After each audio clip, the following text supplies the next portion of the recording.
Halo guys, balik lagi sama gue Ihsan Zulfikar. Di video kali ini akan gue bahas iPhone 13 versus iPhone 14. Mana yang lebih worth it untuk dibeli? Buat lo semua, wajib nonton video ini. Jadi, simak video ini gak selesai, langsung aja check this out.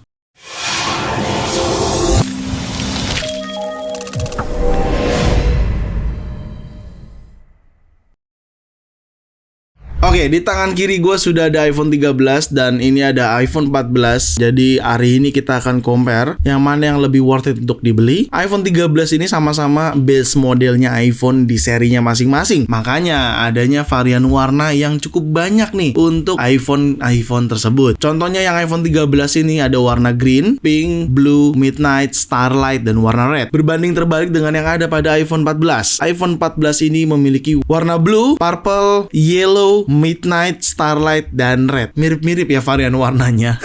Cuman yang beda adanya purple tapi tidak adanya pink di iPhone 14, dan tidak adanya purple tapi adanya pink di iPhone 13. Jadi lumayan ya, terkesan sama aja tapi perbedaan di warnanya. Kedua iPhone ini sama-sama memiliki 6,1 inch ukuran. Jadi kalau kalian gunakan atau kalian genggam itu terkesan sama aja. Orang ukurannya sama, 6,1 inch. Sama-sama masih menggunakan notch juga, belum dynamic island ya. Jadi hampir bisa kita pastikan bingung membedakan mana sih ini yang 13, mana yang 14 gitu kan. Kecuali kalian memiliki warna-warna yang tidak ada di masing-masingnya. Lalu keduanya juga masih sama-sama menggunakan ring silent switch di bagian kirinya. Tidak adanya action button di kedua iPhone ini, dan masih sama-sama menggunakan aluminium back glass. Tidak ada perbedaan ya. Makanya kalau kalian perhatikan ini bodi bagian belakangnya itu terkesan sama saja gitu ya. Hampir susah mana yang 13, mana yang 14 tuh hampir bingung yang mana kita bisa tentukan gitu. Lalu untuk chipset yang ditanamkan di kedua iPhone ini juga sama-sama A15 Bionic tetapi beda di GPU core-nya. iPhone 14 memiliki 5 core GPU tetapi iPhone 13 hanya punya 4 core GPU. Untuk core CPU-nya masih sama-sama 6 core CPU dan sama-sama memiliki 16 neural engine. Jadi bedanya di GPU core-nya saja. Untuk display kerapatan layar kalian bisa lihat spesifikasinya itu sama. Apakah ada yang beda? Tidak ada. Sama aja untuk displaynya. Dan kedua iPhone ini, iPhone 14 dan iPhone 13 masih sama-sama menggunakan colokan atau port lightning untuk chargernya, belum berubah menjadi USB-C. Patut jadi pertimbangan buat teman-teman semua. Tapi kedua iPhone ini memang sudah support 5G dan sudah support MagSafe juga untuk kalian yang suka banget charger menggunakan wireless MagSafe. Lalu kedua iPhone ini memiliki pilihan storage dari 126, 256GB hingga 512GB. Nah, ini dia nih kamera. Apakah kamera akan signifikan perbedaannya? Sepertinya tidak.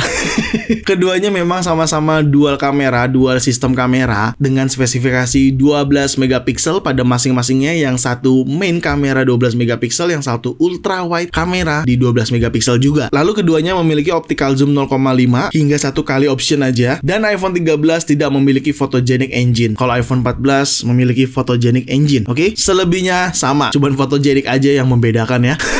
Oke, kalau kalian perhatikan di situ untuk video recording, perbedaannya di mana di action mode-nya saja. Terkesan semua speknya sama, tapi jujur gue pasti lebih pilih 14. Meskipun rasanya cukup di 13 karena ada action mode aja, gue pilih 14 gitu. Jadi untuk pengambilan video, iPhone 14 unggul di action mode-nya. Sisanya sama saja, sama-sama mendukung 4K 60 fps. Kalian bisa lihat hasil videonya di sini. Seperti itu hasil videonya. Hasil fotonya juga kalian bisa lihat di sini nih untuk 0,5 kali satunya seperti itu. Dan kalau misalkan iPhone 14 ini dengan action mode, kalian bisa lihat hasil videonya kayak gimana. Seperti itu cuy. Jadi cukup pertimbangan buat teman-teman yang mau ngambil video sambil lari-larian. Fitur action mode yang ada pada iPhone 14 itu cukup membantu untuk perekaman videonya. Lalu keduanya sama-sama punya cinematic video. Hasil videonya seperti ini cinematic videonya. Kalian bisa perhatikan sendiri. Memang terkesan sama aja sih. Ya gimana, speknya juga nggak beda jauh gitu kan. Lalu untuk kamera depan sama-sama dibekali dengan 12 megapiksel. Hanya beda di photogenic engine dan di aperture. Cuman itu sepertinya tidak terlalu pengaruh. Jadi meskipun terkesan sama aja kameranya, cuman tetap menurut gua iPhone 14 ada keunggulan sedikit.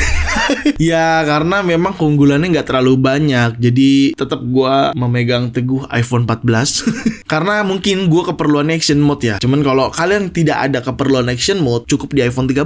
Sebenarnya kalau kalian lihat perbedaannya di sini antara action mode dan tidak action mode itu lumayan ya. Jadi itu kenapa membuat gua perlu action mode gitu. Lalu perbedaan apa lagi sih yang membedakan? RAM yang digunakan digunakan atau memori yang digunakan di kedua iPhone ini cukup berbeda. iPhone 13 hanya di 4GB RAM dan iPhone 14 memiliki 6GB RAM. Jadi ya cukup jauh juga perbedaan RAM-nya. Dan untuk kapasitas baterai yang ada pada di kedua iPhone ini, untuk iPhone 13 ada di kapasitas 3240 mAh. Lebih tinggi iPhone 14 di mana kapasitasnya memiliki 3279 mAh. Jadi patut kalian pertimbangkan meskipun bedanya nggak terlalu jauh, tapi biasanya pada saat kita gunakan akan berasa. Cuman sih sejauh ini gua nggak berasa juga sih yang signifikan. Rasanya kalau nggak ada keperluan-keperluan yang bener-bener perlu di iPhone 14, iPhone 13 aja kayaknya cukup banget dah. Karena memang ini kalau di video sebelumnya gue jelasin HP tanggung atau iPhone yang tanggung gitu. Kalau lu mau upgrade sekalian ya ke 15, jangan ke 14 gitu. Tanggung rasanya karena memang perbedaannya sedikit sekali untuk spesifikasinya. Jadi kalaupun kalian upgrade dari 13 ke 14 itu sayang banget. Kecuali kalian sebelumnya menggunakan iPhone 11 atau iPhone 12 atau iPhone 10, kalian upgrade ke iPhone 14 itu boleh banget. Lain cerita kalau kalian sebelumnya menggunakan iPhone 13, rasanya sayang kalau ke 14, lebih baik langsung ke iPhone 15 kayak gitu ya. Jadi itu tadi hasilnya, fitur-fiturnya, hasil video, foto sudah gue jelasin ke teman-teman, dan menurut gue kedua iPhone ini memang sangat-sangat worth it untuk dibeli. Cuman balik lagi ke keperluan masing-masing. Kalau kalian rasanya cuman cukup di iPhone 13, ya sudah, nggak usah upgrade ke 14, sayang gitu, tabungin lagi aja buat iPhone 15. Tapi kalau kalian rasa gue perlu upgrade ke iPhone 14, misalkan kalian pengguna iPhone 12, ya nggak apa-apa, kalian upgrade aja ke iPhone 14 kayak gitu, oke?